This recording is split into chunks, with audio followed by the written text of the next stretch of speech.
How you doing, guys? Welcome to ZukaTube, and today we're going to be reviewing a movie called The Hyperions. And today my co-host Tess is here. Hey guys. What's Gucci? And today we're going to get into this one. I was really excited about this, right? It came out March 10th, 2022. This was picked up, this movie apparently I feel like was made a few years ago, but was not really picked up by anybody, and then was recently picked up by the Daily Wire and was just released by them. It was free on YouTube, and then now you can watch it if you're a subscriber to the Daily Wire, which I feel like is going to be like another up-and-coming streaming platform for a lot of stuff in the future.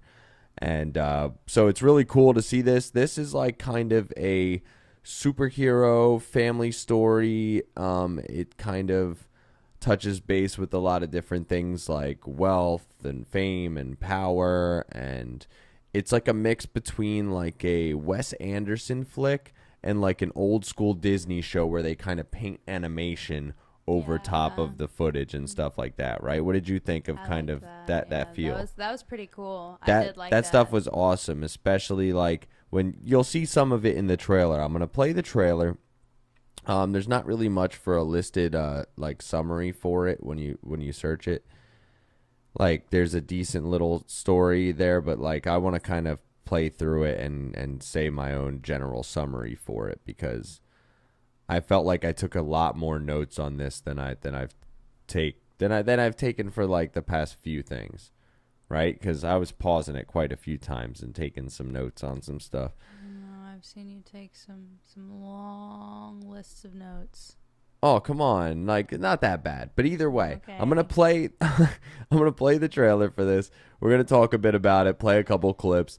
We'll give us our reviews, and then we'll go into the spoilers section after that. So let's play this trailer. My name is Vista Mandelbaum. Vista Mandelbaum. Yeah, so that's Vista. And that's Ansel. And I have taken 4 hostages. Everybody against the wall. We've come for one thing. Our Titan badges.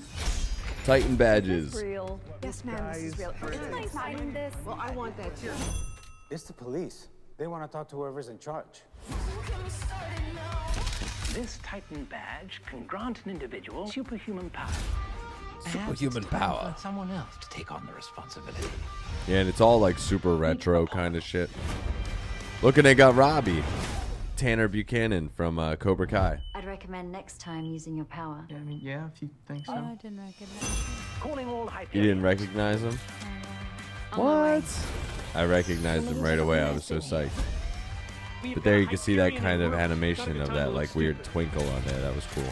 Shots fired! God, come on, give me my gun! Suit up for adventure.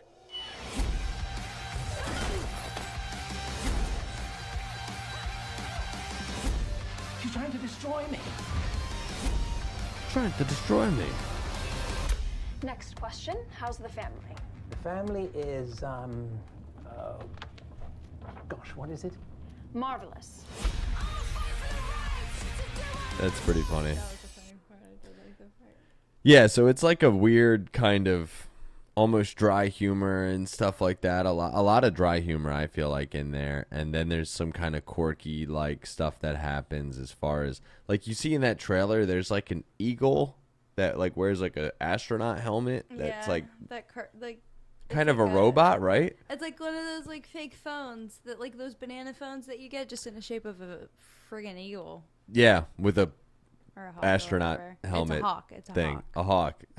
Either way, I think it's pretty cool, right? That thing's pretty funny.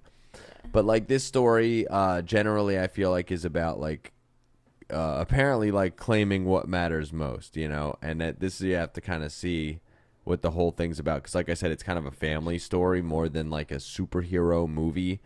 And it starts out in like 1965, right? And it's got this young hero girl. You see that girl Vista, but like as a child, and she's on a train with everyone staring at her. She kind of intimidates a robber, and her boss and crew, the professor there, they come in, and she can read his mind and messes with him, and he takes her badge. And then it fast forward to 14 years later, and that's when they break into this museum to steal back their Titan badges, because at a young age they were removed, and it was kind of like they were ostracized from their family, and basically every few years he's giving new children these badges and hiring them to do tasks or fight crimes and stuff like that. Almost like a weird X-Men kind of deal, like where he like takes in like orphans, like, and then like gives them these badges and has them do stuff. But as soon as they mess up in some sort of weird way, he like kind of, I guess, then lets go of them and potentially gets a new person. No, with Ansel. He just kicked Ansel out because he spoke with Vista. Yeah, that's what I'm saying. Like, just little things that they mess up on that they're not supposed to do. Yeah. He did say that was a mistake. So yeah, it's not like that was anything big, right? That was pretty. That was pretty small. And yeah. So, and you don't really understand until you watch deeper a lot of what the motive is behind getting the badges back. Behind you figure like the basic, I just want my powers back thing. Yeah. There's more than that involved, and there's a lot of stuff that they dive into with the relationships between all these different characters. You know, the main characters, Vista, Ansel, and then their relationship with the professor, their relationships with each other, and then also their own personal problems now that they've grown up for so long and had plenty of issues along the way, not being these Hyperions anymore, Hyperions, whatever. And here's a little clip, right, of where they kind of explain to you what the Titan badge is, or how you get a Titan badge kind of deal, and what the whole deal is with that. So what does this little fella do? Well, when I make a badge, I make it for one person. It plugs into that person's DNA and changes one piece. Yeah, so you get one assigned to you. For example, I can tell the body to have X-ray vision, or to be able to shrink to the size of an ant. So you see, this Titan badge can grant an individual a superhuman power. Imagine that. Imagine that. So that's pretty cool, that whole concept, that basically this guy, he's a genius inventor. He comes up with the Titan badges and basically finds these kids, seeks them out, helps them, brings them into this kind of family-like scenario, and has them go out and run jobs and do stuff for him. But like you can see, I'm going to show you in this clip here, there's a certain thing that you assume is going to happen with children doing this, that they're going to mess up and they're going to not think about how to handle a situation. Their instincts aren't going to kick in. They're going to be shocked by a scenario and just like goofy shit's going to go down or something bad's going to happen, right? Like, wouldn't you assume that bad stuff's going to generally happen? Like when you see what happens with Robbie's character. I keep calling him Robbie from Cobra Kai. But when you see with Tanner Buchanan's character, what happens with that? Who is this character again? His character is the one that you see that gets wounded in the trailer, and then when we watch the movie, they show how he gets wounded before they kind of go back to the museum thing. Remember? Okay, so there's this one character, and her name is Maya, and she's the only older person. Usually it's all children in the squad. Okay. I remember him. It's only because he didn't have like a prominent part, so like he didn't activate his powers, twice. Basically. Yeah. He only showed up like twice, so that's why I didn't remember him. But yes, I remember him. Yeah, so I'm gonna show you a cool little quirky clip of this whole scenario, and then kind of this Maya character who's like the guardian of a couple of the kids when they go out on missions because she can teleport and stuff. How she has to kind of take over in this scenario.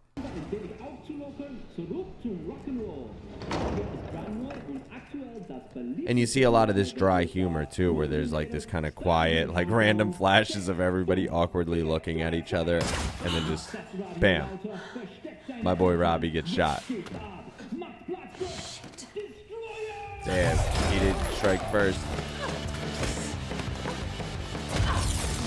And this is what I love, this like painted over Disney animation stuff, especially in the fight scenes. Like the one thing that really upset me about this is like, and it's not like the movie's fault. Well, I mean, it is and isn't, is that like I would watch a movie with that 100% of the way through. Oh, absolutely. Like if literally damn near every scene was stuff like that. Yeah. It's so just cool so looking. entertaining. It keeps you interacted with the movie because those pops just like bring your attention back to whatever's going on, you know. Yeah, absolutely. And I like at some points when it's not the action stuff, there's even parts where they'll like randomly go back and forth between a certain character or the background being animated. And I think that was really cool too. That stuff was great. The whole way that the film was shot was cool. It was just, that was neat to watch. And especially with the retro kind of look too as well thrown in there. And okay, so you see there's a lot more going on as you watch this, and I don't want to go into it too far without it being in the realm of spoilers. But overall, I'd say this is like a family-friendly movie. It's a comedy movie. It's got a little bit of action. It's not too crazy with the action. And generally everybody could watch it. Like somebody's kids could pretty much watch this. I mean, there's some curse words and stuff in there, but it's nothing crazy. Yeah. And the one character, the professor, he's like the main guy in this, played by that Carrie Elwes. Either way, the Princess Bride guy, Robin Hood. He's awesome. He kind of carries a lot of the movie generally throughout. Yeah. He makes the movie. And it's a lot more of a almost towards a family drama than I thought it would be. Yeah. Like a comedic one, obviously, but it's a lot more in that direction than I thought this movie would be overall. And before I get into the spoilers, I'm going to give you my overall review of this movie.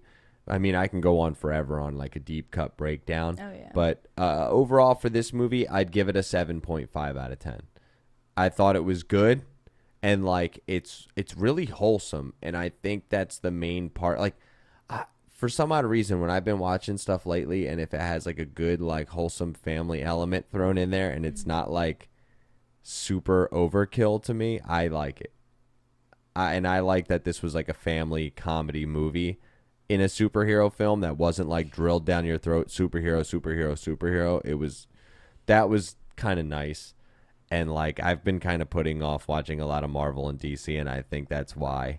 It's because I haven't wanted it to be, like, overpowering. What do you think? Yeah, like the one scene I think that's in the trailer where they ask, like, how's the family? And he, like, gets tripped up. And like, before they're, like...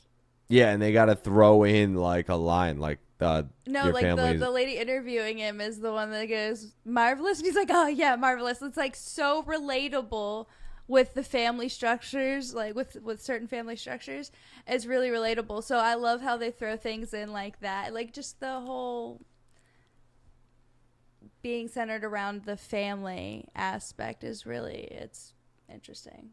Okay, so then with that being said, what would you rate it though? Because I'd give it a 7.5. I'd say it's good. I mean, it's nothing like spectacular, but I'd say it's a good movie for sure. It was enjoyable.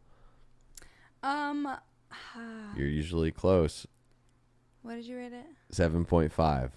Yeah, that's around what I would rate it. I think I'm gonna go with the same rating. Oh, you're gonna go with the same rating. Oh Yeah, shit! but So just- okay, so we get a 7.5. Yeah. I'm going to go ahead and say 7.5 just because like, it was very interesting. Okay, and then relatable. I'm not going to go into any spoilers on my like con part of it, but the one thing I could say that I wanted a little bit more is I liked the action scenes that they chose to put in there, but I thought that there were certain key elements where they kind of insinuated a lot of action where I would have rather seen that action scene because I thought it was at a more appropriate time to have one or like a more crucial time in the story to make the action scene like really like pay off. Right, and that's why I didn't bring that up because I knew you were going to want to bring that up. I really wish that implied scene was an actual scene because it would have been nice. Yeah, and you'll know exactly what we're talking about in a second because I'm about to go into the spoiler section now. But with that being said, we both give it a 7.5. And again, I'm really excited about Daily Wire's movies that they've been putting out. They've done Run, Hide, Fight. Then I just did the review for Shut In. and then now the Hyperions, and then we're going to have Terror on the Prairie coming in like a month or two. And everything they've done has been fairly solid, and I'm really excited. The other movies are like really dark, like kind of horror, action, thriller. I did like those. Like, yeah, well, really. I didn't see the first one. I didn't see Run, Fight, Hide, or Run, whatever. Fight, Height. when you got to run from that fight height, your fight height is like terrifying, absolutely terrifying. Yeah. But yeah, definitely check this one out. And if you haven't, I recommend becoming a subscriber to Daily Wire, especially if you check out the reviews for Run, Hide, Fight, and Shut In, and you think that's like something that you would be into, because Terror on the Prairie is also very similar, and that's a movie that's coming out with Gina Carano. Not in the sense like that they're all similar movies in subject matter, but like they're all like horror thriller kind of movies. And I think there's going to be some good action. That one's going to be more Western, the Terror on the Prairie, so I'm excited for that. But this one, 7.5 out of 10, and let's get into those spoilers. Spoilers. I gave you a second there, too, to collect yourself on that one. I saw you over there. I love that you do it every time. I was like, let me just keep on going for a second until the cherry gets out of the face. You know, when you're like really laughing. Yeah, well, I was laughing pretty hard, so. Well, okay, so now let's get into the spoiler section, right? So at the end, there's like a big family, wholesome, happy ending part. But before that happens, it's the one con of the movie that I have. And it's when the hostage situation. Okay, so basically the giveaway is that it's not a super selfish hostage situation of she just wants her badges and she brought, the other guy with her. What was Ansel? It's such a weird name, right? Ansel. I keep thinking like Angle when I go to say it, and then I'm like, that's not right. Let me say this right. So Ansel, like, they both almost seem selfish at first, like they really want their badges back, or they want that sense of family back, or something deeper from their childhood that they lost, and maybe they'll get that or some part of that through these badges.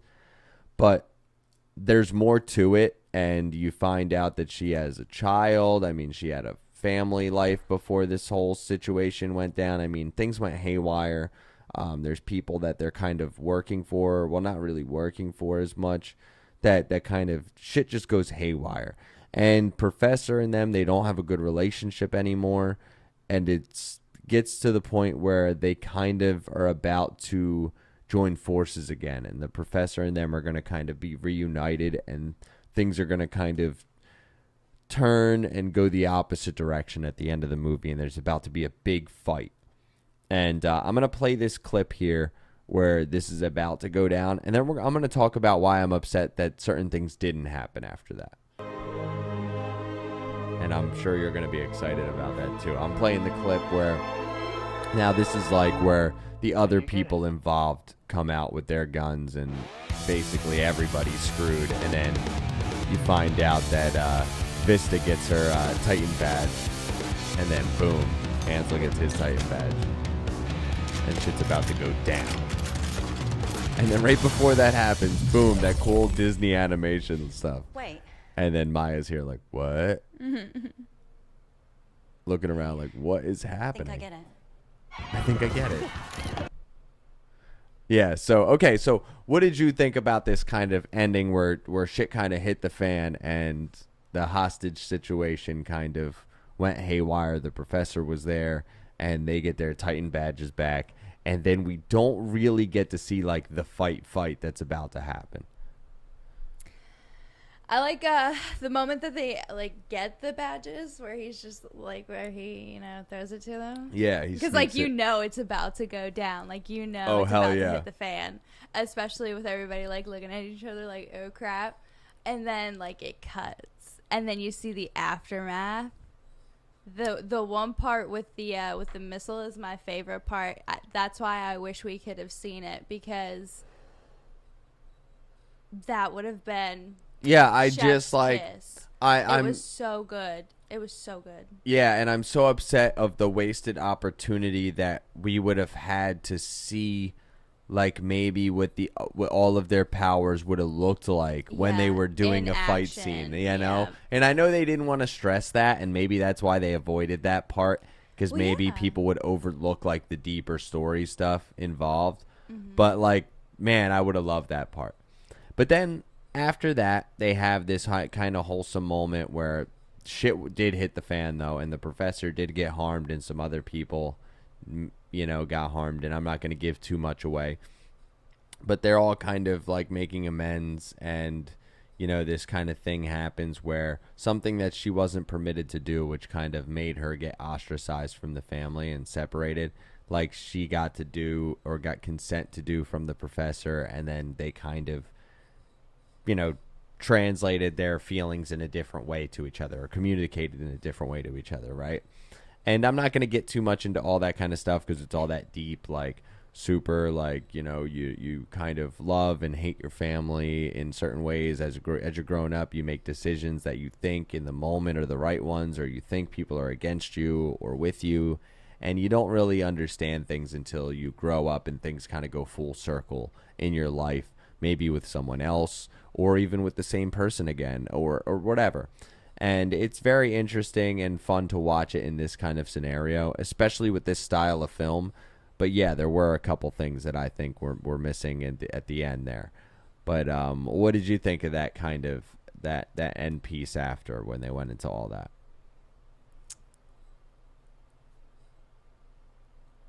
Went into all wait. Like after that fight scene, when they went into that wholesome kind of family moment where everybody kind of, you know, forgave each other and things like that.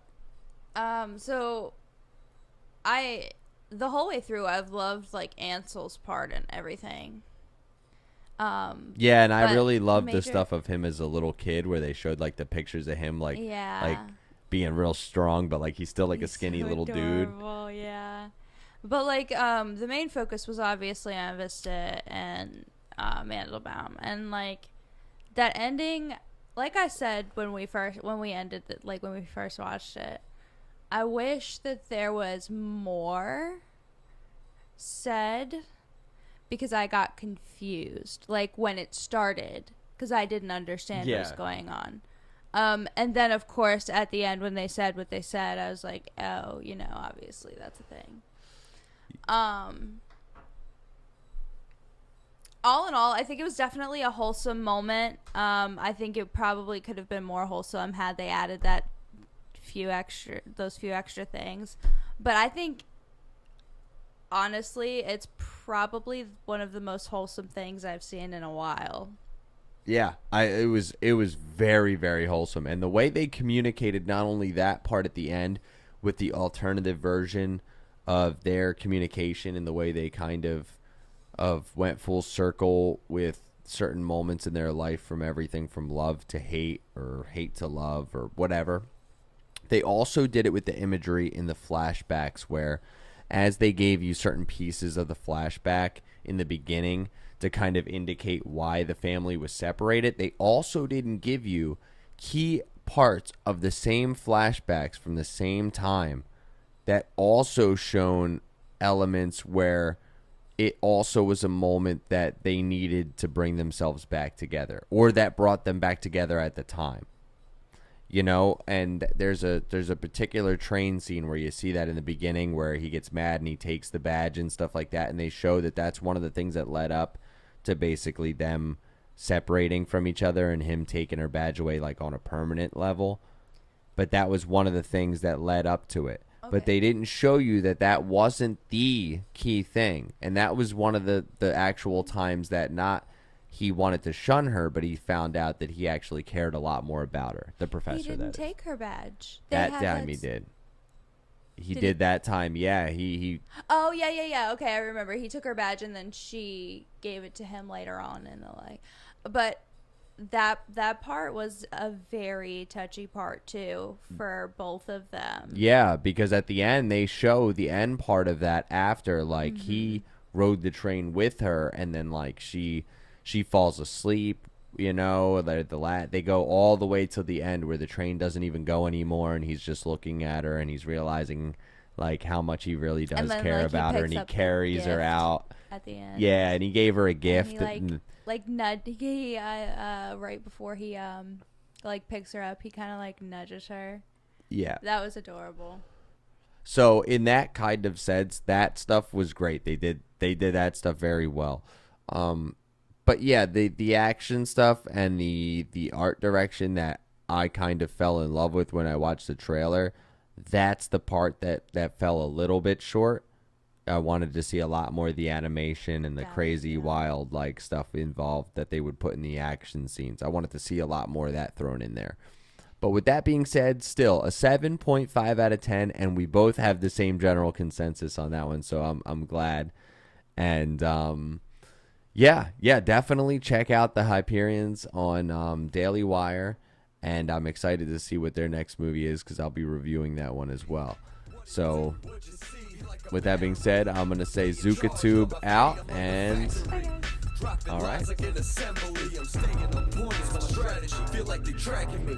Yo, let me get on one. Not go get your tracks up. Homie, can I steal some? Homie, you can't stack up. My brother, can you shout me? You're barking up the wrong tree. My dog, why do you doubt me? Cause you can't do shit without me. Real like the radio and never play it, but that's cool. The enemy's supposed to hate it.